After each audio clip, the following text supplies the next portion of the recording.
Amics i amigues estimats, hem de superar l'abisme entre rics i pobres. Quan l'escàndol de la pobresa apareix amb tanta vehemència i ocasiona tanta marginació i dolor, si tenim un mínim de consciència, no tardarem a demanar-nos sobre la legitimitat de la riquesa, fins i tot sobre els seus avantatges i riscos. És un fet que molts rics no són feliços. Tampoc no ho són els pobres, sobretot si han estat despoats d'allò més elemental i primari per viure. L'Evangeli ens mostra què en pensa Jesús de tot això, què pensa dels rics i què pensa dels pobres. A través d'una visió global de la vida i de la persona que transcendeix l'espai i el temps, l'Evangeli descriu un canvi de papers entre el ric i el pobre. Ho llegim en el capítol 16 de Sant Lluc, versets 19-31. Llegint aquest text, descobrim un aquí de luxe per uns i de desgràcia per altres, i un més enllà on els termes queden invertits i es dona un canvi radical de situació per a tots dos.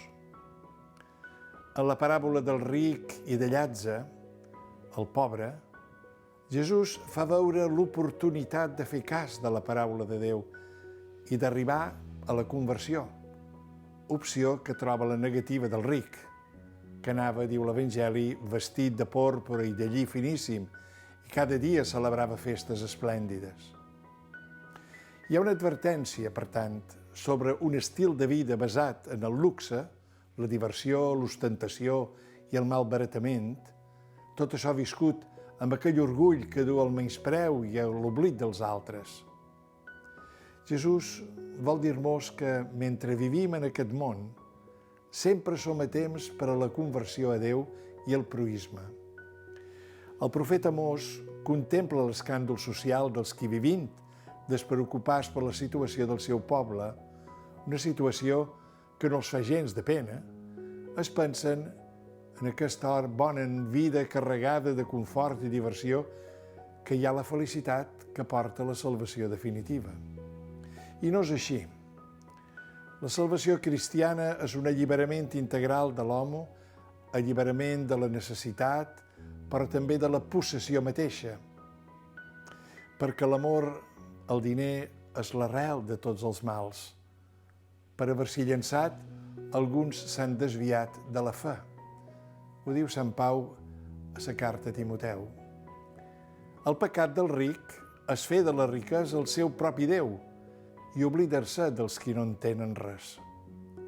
La frustració del ric comença quan perd tota sensibilitat humana cap a qualsevol necessitat aliena i a la llarga és la causa de la seva gran soledat. D'altra banda, Déu pot fer que un ric es converteixi, que obri el seu cor a la generositat, que renunciï a la idolatria dels seus béns i, tot desfent-se'n, treballi per una més gran solidaritat amb els pobres. La salvació és un do de Déu que ha de ser acceptat i treballat amb esforç i en constància. La força i l'exemple el tenim en Jesucrist. Ell, essent ric, es va fer pobre per nosaltres, perquè us enriquíssiu amb la seva pobresa, com diu Pau als cristians de Corint. La contemplació del Senyor i la nostra adhesió a ell ha d'ajudar-nos a fer de la nostra activitat diària un mitjà per fer arribar als altres la seva presència salvadora i fer minvar així les diferències socials. Segur que no ens faltaran ocasions, per això cal estar atents i decidir-nos a influir com a cristians en institucions de caritat i organismes de solidaritat. Déu no vol la diferència entre rics i pobres. S'han de reduir fins a suprimir-les. S'han de reduir i suprimir les distàncies físiques i morals que són un escàndol i un obstacle per viure amb dignitat, ja que degraden la persona i alteren la convivència social.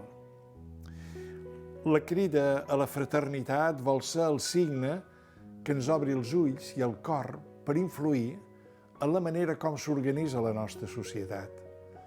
El missatge de l'Evangeli és sempre alliberador i si denuncia les diferències socials entre rics i pobres és perquè ens decidim a treballar junts per eliminar-les.